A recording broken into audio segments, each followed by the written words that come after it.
और देखा कि यमुना का जो जल है, जो नीर है, ये तो जहर बन चुका है। गाय उसको पानी पीती है तो मर जाती है। ऐसा जब भगवान ने देखा अंतर ध्यान होकर के, तो कालिया नाग ने अपना विष जो है वो यमुना के जल में मिला रखा। आज कालिया नाग की बारी है। प्यारे भक्तजन, भगवान जब जब जिसको दंड देना चाहे उसको तभी तभी दंड दिया जाता है, उसको मार्ग पे लाया जाता है। तो भगवान ने देखा कि ऐसे तो यमुना के बीच में नहीं जा सकता हूं, कोई बहाना बनाता हूं। तो भगवान ने क्या किया, अपने साथियों को संग खेल रहे हैं बल्ला, और बॉल को उठा करके जो है यमुना के बीच में फेंक दिया। क्या हो? और खुद बोला साथियों को, अरे कन्हैया तुमने यह क्या किया, तुमने तो बॉल को वहां फेंक दिया, अब तुमने फेंका, कैसे लेके आओ? भगवान कहने लगे, अगर मैंने फेंका है तो मैं ही लाऊंगा, क्योंकि मैंने किया तो उसकी सजा मुझे ही मिलनी चाहिए। अरे छोड़ो कन्हैया, कोई बात नहीं, और बॉल ले लेंगे। नहीं, बॉल तो यही लानी है। अब भगवान जो है कालिया नाग को सबक सिखाने के लिए यमुना में कूद जाते हैं। किस तरह से? ओ श्यामा गेंद दा बहाना ला, नथियासी जाके काली नागनू। ओ श्यामा गेंद दा बहाना ला, नथियासी जाके काली नागनू। अरे वाह, भगवान यमुना में कूद गए, और कालिया नाग की पत्नी भगवान कान्हा से कन्हैया जी से हाथ जोड़ के प्रार्थना कर दी, अरे बालक, तेरे तो दूध के दांत भी नहीं गए हैं, अगर ये कालिया नाग उठ गया, अगर ये कालिया नाग उठ गया तो तुझे खा जाएगा, तेरी मां को क्या जवाब देना पड़ेगा, चला जाए यहां से। भगवान कहते हैं नहीं, आज इस कालिया से बात करके ही जाऊंगा। ये इतना महान हो गया, इतना बड़ा हो गया कि आज इसने सारे जल को ही प्रदूषित कर दिया। बोला नहीं, चले जाओ, चले जाओ।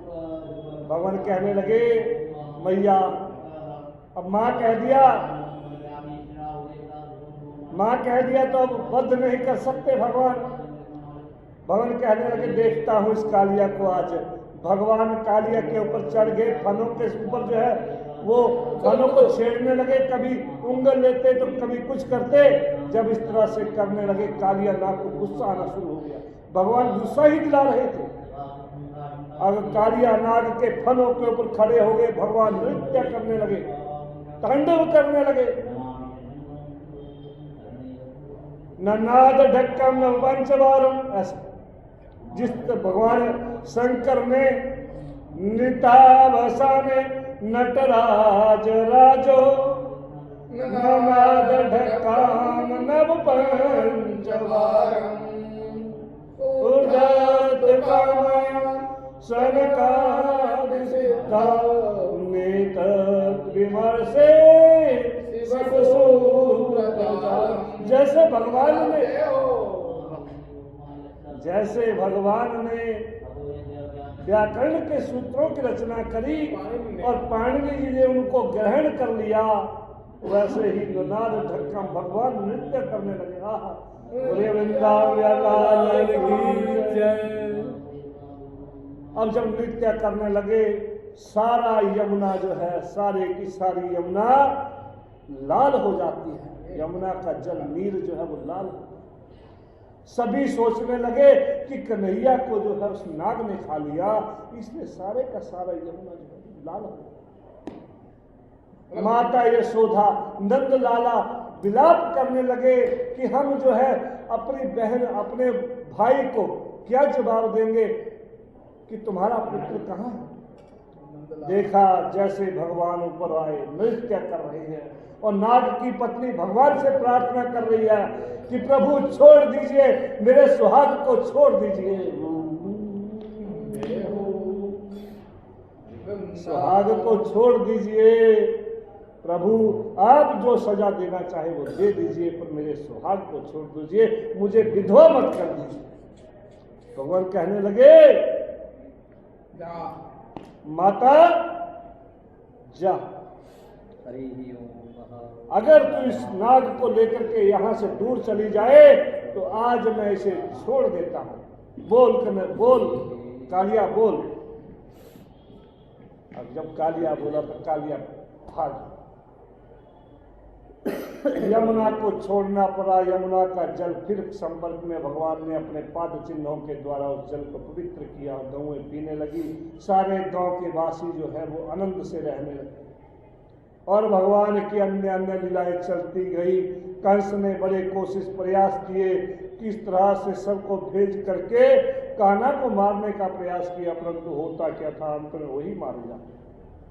बोले वृंदावन लाल की जय। राधा और कृष्ण चंद्र भगवान की जय। जय जय श्री राधे। जय जय श्री राधे। ऐसा सुंदर जो भगवान की लीलाओं का गुणगान बड़े प्रेम के साथ श्रवण करता है,